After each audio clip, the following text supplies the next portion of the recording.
And finally, welcome back to another video. Today, or last time, we just finished our date with Judgment, and oh boy, that awakened some feelings. I'm still conflicted on this because that story really made me like Judgment. I'm not gonna lie. You'd probably notice something happened with my Twitter profile picture, but anyway, let's move out of that. We have dated every single demon girl except for one in particular, the Queen of Hell. And this time, we're going to be taking her on another date. Hopefully, unless I fucked up and reloaded some wrong save or something. I don't know. We'll see. But anyway, let's get straight into it.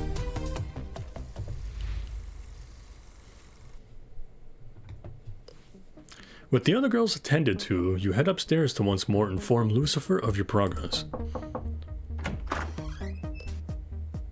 Oh my! That's actually a really nice look for her. After knocking on her door, you enter her room to find her dressed to the heel in what appears to be a party dress, admiring herself in a mirror. Ah, Taker, I was hoping you'd finish up in time. Why is that? Got a fun-filled evening planned, Lucy? We both do. We're going to a business meeting. Of a sensitive nature, I might add. I've taken the liberty of procuring us a reservation at the Palatial? The Palatial? But that's the fanciest restaurant in the area. Wait lists can stretch for months in advance. How did you manage getting us a reservation on such short notice? Lucifer grins a vulpine grin. Being Queen of Hell has some advantages, even here in the mortal world. One mustn't underestimate the lack of scruples within high society. Just kidding, I had Panamonica arrange it. She can be quite convincing when she wants to be. I also took the liberty of procuring you a suit. You should find it on your bed. I expect you to look your best tonight. We are dressing to impress. You do as you are bid, and change into the starchy tuxedo you find in your room. Making your way downstairs, you find Lucifer in hushed conversation. Justice, you're in charge, until I get back. The awesome demon looks like she's about to say something, but changes her mind at the last moment. Smiling, she grips Lucifer's shoulder with one gloved hand. She nods, first at Lucifer, then up the stairs at you. Good luck, my friend. Up tonight bodes well for the two of you. You drive to the... Oh, Justice, they treated you badly here. You drive to the Palatial to uneventful... Your drive to... I can't speak.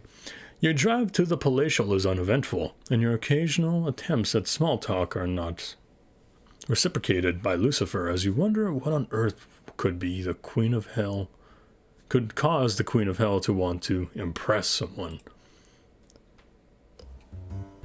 I mean, she has stated multiple times that you are her man, so... Arriving at your destination, you toss the keys to the waiting valve before opening Lucifer's door, helping her out onto the sidewalk. Maybe it's just the light, but she looks enchanting in her glistening dress. Clasping hands, the two of you enter the restaurant. The impeccably dressed waiter inclines his head respectfully as you approach his desk. Welcome to the Palatial. I trust sir and madam have a reservation?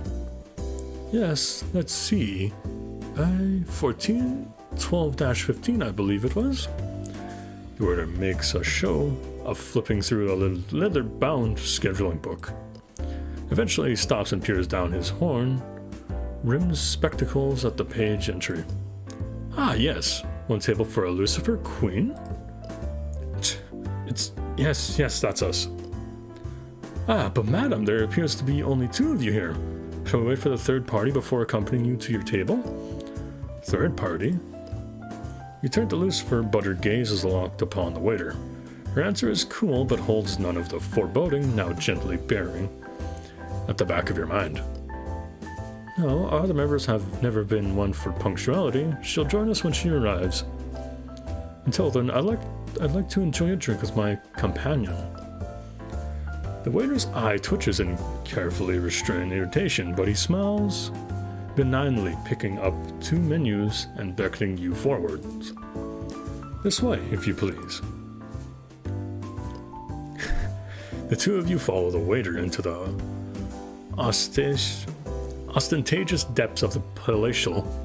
The dining area is ornate? Something like that. Marble pillars hold up a painting ceiling. Soft music plays by a live band creates a pleasantly soothing background ambience. The table you are shown is tucked away from prying eyes, and carved from the same hard stone as the rest of the decor. The 2 of you take your seats, and Lucifer makes a wine selection before the waiter bows and leaves the 2 of you alone. Free for the moment of prying ears, you ask Lucifer the obvious question. So who's this third party you've invited along? I thought we were putting pleasure before business on this date. Oh, we are, trust me. Our guest never arrives on time. As to her identity, I thought it'd be best to extend an invitation to our opposition. See if we can resolve this whole dispute peacefully. You invite the leader of the deposed lords to have dinner with us? What else? I get a romantic evening dinner with my taker, and I get a chance to resolve a begrudging conflict before it gets any worse. 2 birds with 1 stone, as I say. Why bring me along for the meeting, then? Meeting, though. I thought you didn't like me snooping into your affairs of office. Ah, now that is a stroke of brilliance of my part, if I do say so myself. See, whatever happens here, there are going to be people in the house who won't... take my word as the gospel truth, shall I say. I assume you know of whom I refer? Dry mouth, you nod your assent. Whatever shall transpire over the course of our meeting, I expect you to faithfully and accurately relate to the rest of the girls to the letter. Am I understood? So Ivan bring me along, as opposed to, say, a tape recorder? Because I enjoy your company. Besides, just because we have business to attend to in the near future, it doesn't mean we can't enjoy ourselves in the now. Tell me, how are the girls doing? I've been so caught up in my work I haven't had any free time for them. Sudrata's doing remarkably well, especially in the light of Belphegor burning her home down. Yes, she's been camping in Cerberus' room, though I can't say I'm a fan of that development. Afraid she'll get Cerberus hooked on smoking? Quite the opposite. The thought of Cerberus' enthusiasm rubbing off on Sudrata's presence presents a far more serious threat than anything the fallen lords might pick up. Well, just imagine it gives me chills. Under the table, Lucifer gently nudges you with her leg and you decide to play along. 3 of Cerberus is bad enough, but adding in a 4th that likes experimenting with recreational drugs, and that's a recipe for the end of the world right there. I say let a girl dream. Didn't you ever have a wish? Something you wanted to be when you grew up? A blush creeps into your cheeks as unwanted memories come flooding into your mind. This isn't really the time. Why not here? Why not now? Alright, I'll tell you, but you can't laugh.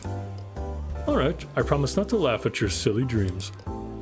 I wanted to be an astronaut as a child. Dear me, don't tell me you humans are still interested in that barren expanse of nothing. What on earth could you have attracted you to such a career? My grandmother used to read me stories of faith, little experts from the Bible teaching mortal lessons well suited for the minds of children. Lucifer rolls her eyes at this, but remains silent. In many of these stories, God speaks to a human from heaven. At the age that I always assumed heaven was above, in the sky. I wanted to go there, to see the majesty of the heavens all on my own. Well, it seems you ended up traveling in rather the wrong direction for that. And yet, I'd say I've still found something worth looking for, if you'll pardon the romanticism.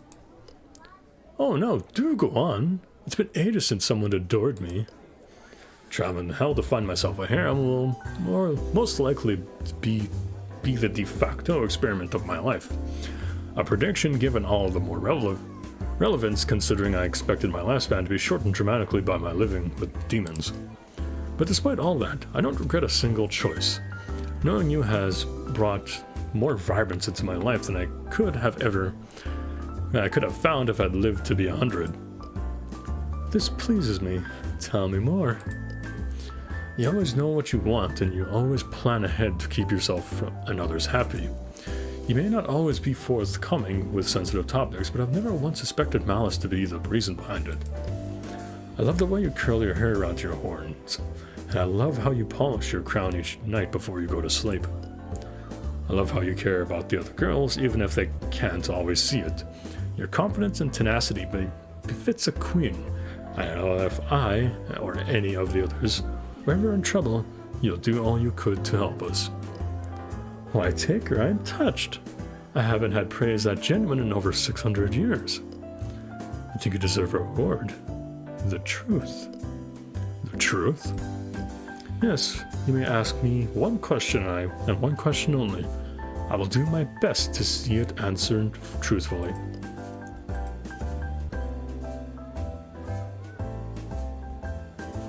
Oh, that's... Now, this is a very interesting way to say, do you care about Cerberus more? Or Beelzebub more?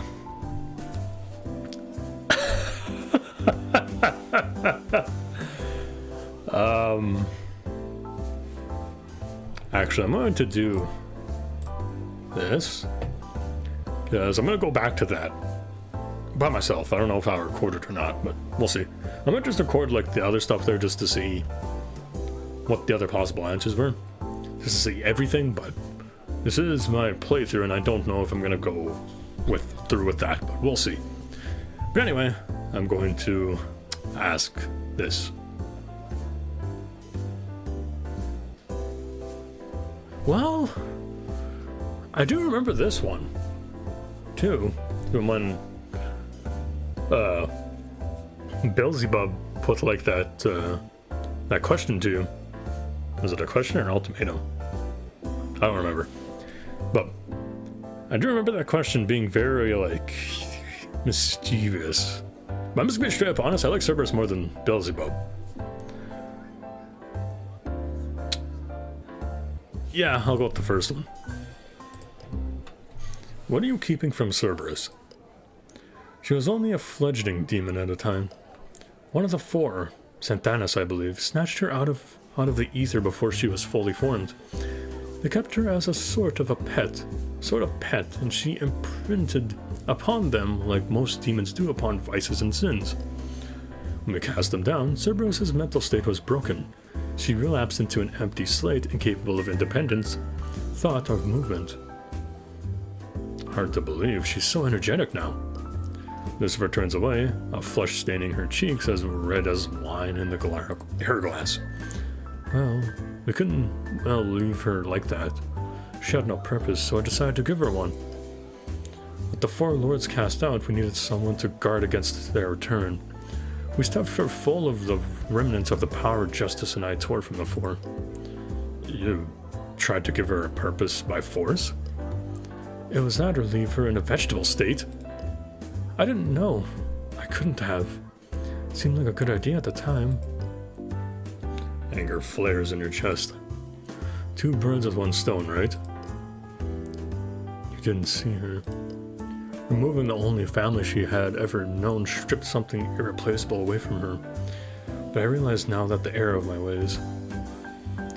I shouldn't have tried to force something into the new vacancy. You understand you can't tell her about this, right? Whatever happens, she mustn't keep seeking out her own happiness. If she learns about her past, she'll give up the search for self-actualization. And I will have to come to terms with what I've created. Alright, I promise. For now, at least. Lucifer takes your hand in hers, squeezing them firmly. It's good to know I have your confidence. You know full well you have more than that. Oh my, Taker. So forward. Run out of roundabouts already, have you? That one is really nice. Lucifer gently tugs on your fingers, pulling you towards her. The candlelight flickers in her eyes, reflecting something strange you haven't seen there before. Happiness? Regret? Might as well enjoy ourselves here while we can, wouldn't you agree? You nod and she smiles. Leaning forward, she tilts her head, her lips set on an unmistakable target. Your own. You close your eyes, leaning into the approaching kiss. Lucifer's free hand cups the back of your head, softly guiding your lips towards hers. You feel her hot breath on your mouth and part your lips to meet hers. Ah, you're gonna make me barf. I fucking knew that was gonna happen. God damn it. Usurper. How about you put your newest boy toy down and greet your nemesis like a proper lady?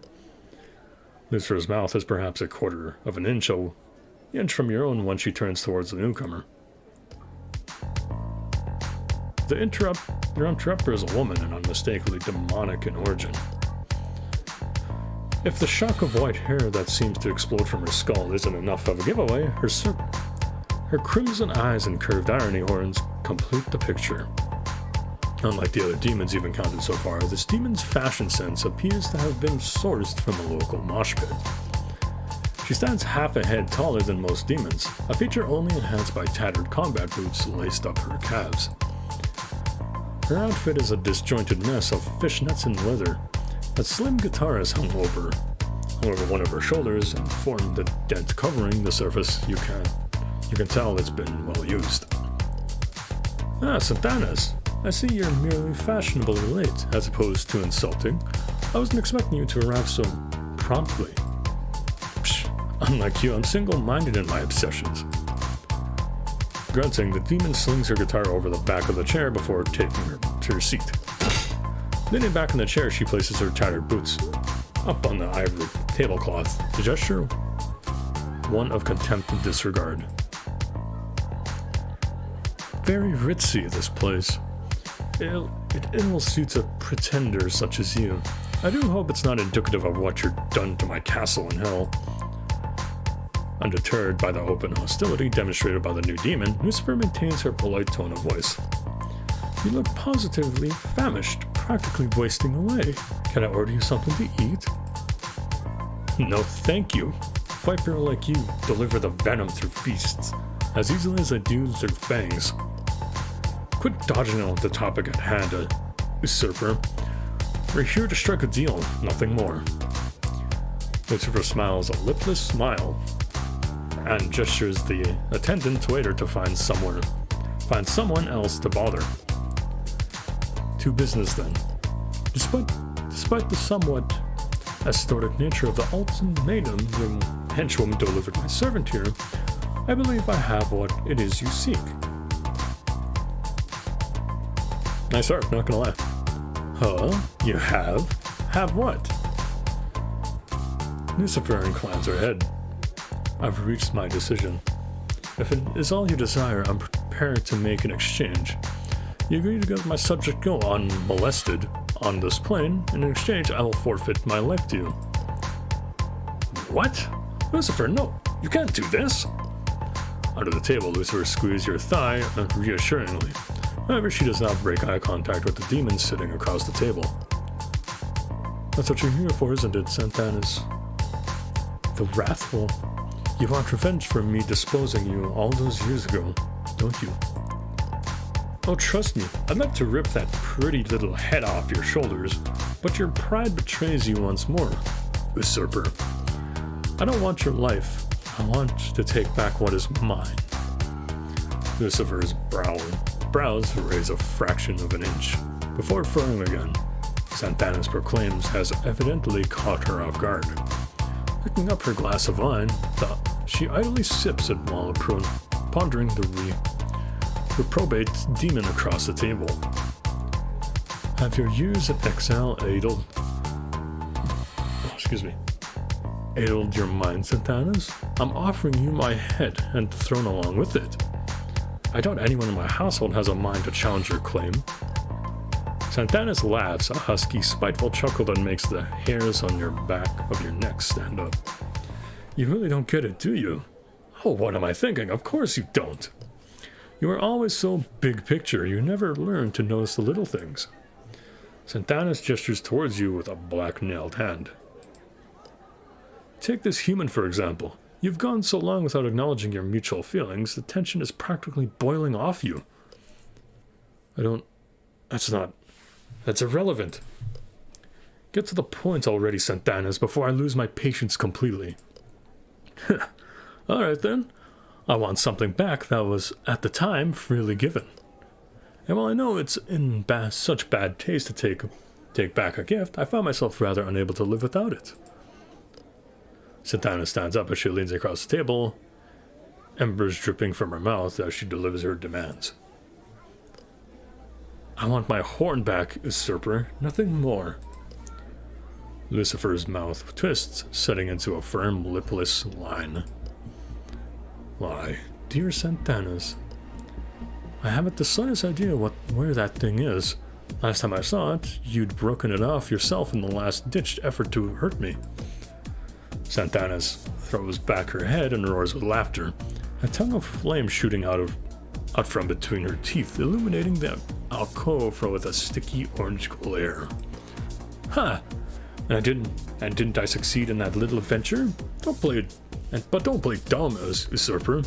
We both know exactly where I left my horn, and how I get it back. The stem of the wineglass shatters, crushed into powder by Lucifer's grip. The bowl, still half filled with red liquid, falls to the ground, shattering across the polished wooden floor of the restaurant. Almost at once, an attendant trots out with the wings of the kitchen, mop and rag poised to clean up the mess. However, at the scathing look from both women sitting at the table, the attendant wisely beats a hasty retreat back out of sight. When it finally comes, Lucifer replies, is as cold and unyielding as iron. I was prepared to offer you my own life, if it meant those close to me could live in peace. But it appears that you once again wish to extract a toll upon me that is too costly to pay, and I will never, never forgive you for the things you've done. You will take the same life twice, and ask me to do it with my own hands? And all for what? A chance at a return of your shattered power? You know as well as I do what happens to a demon if their horn is damaged. You're a ticking time bomb, and you know it. There's nothing you can do to stop the inevitable. Santana smirks. Her filled teeth glittered in the candlelight. I'm having trouble reading this, I'm not sure why. Well, it's a good thing you exiled the underworld's layman along with me then, isn't it? Santana snaps her fingers, the sound echoing off the marble columns that peppers the inside of the palatial. Once more a waiter appears, only this time isn't the short, well-mannered man who showed you to your table. The new waiter is dressed in a baggy, ill-fitted outfit, almost a parody of the trim tuxedo worn by the rest of the staff, and familiar eyes peer out at the front of... Oh my god, I can't... I'm having so much trouble reading today, I'm not sure why.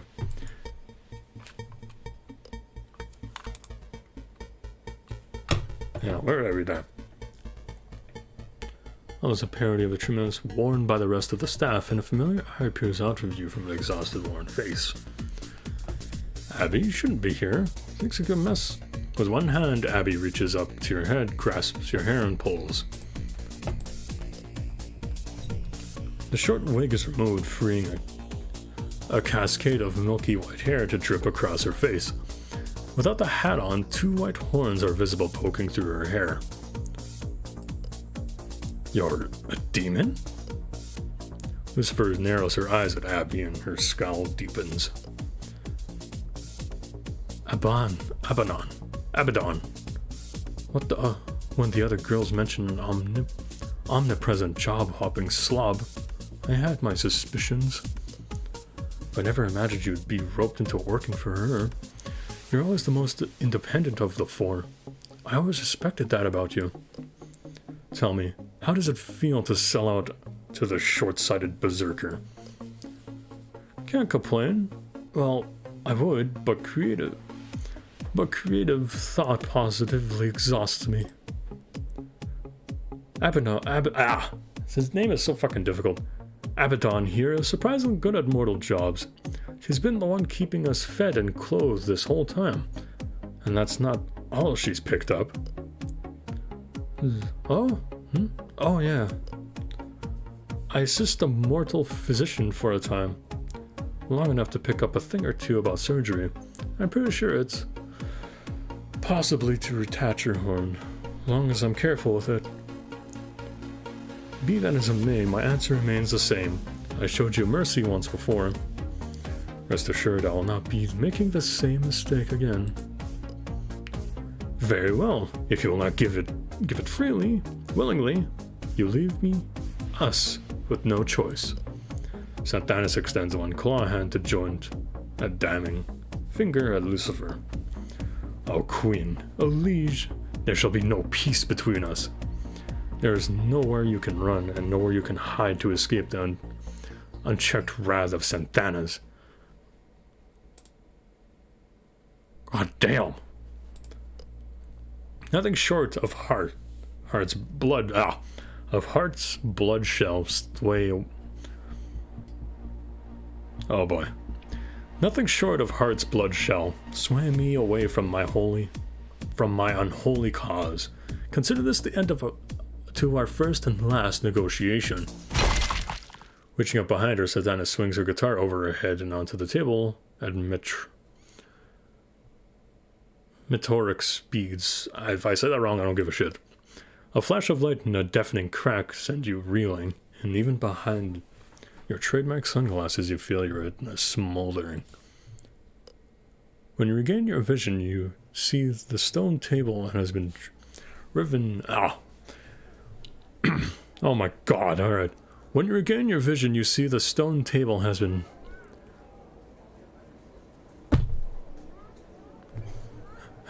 riven in two by the force of the blow. Santanus and Abaddon are gone, disappeared during the lights show. Looks like time's done nothing to soften her temper, nor her fondness of melodrama. She always had a flair for the overdramatic. Looks like we'll have to put off dinner for now. I'm sure the rest of the girls will want to hear about this. I can think of at least one I need to have a serious talk with.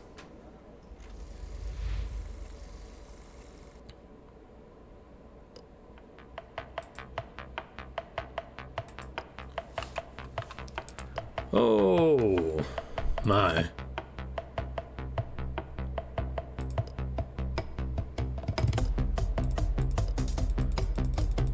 Yeah, looks like this is the end.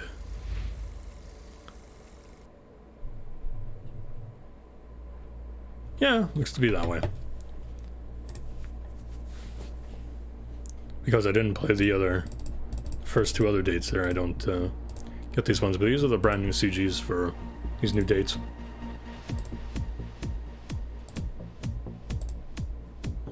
Yeah, every single one had at least one or two. Oh my god. We didn't see Belle this time. Oh well, I guess that's the end of our venture. All my social media down in the search if you want to go check me out there. And with that, I'll see you guys in the next one. Alright, have a good day. And holy fuck, I butchered the last section of that whole video. I'm so sorry about that too. But I'll see you guys in the next one.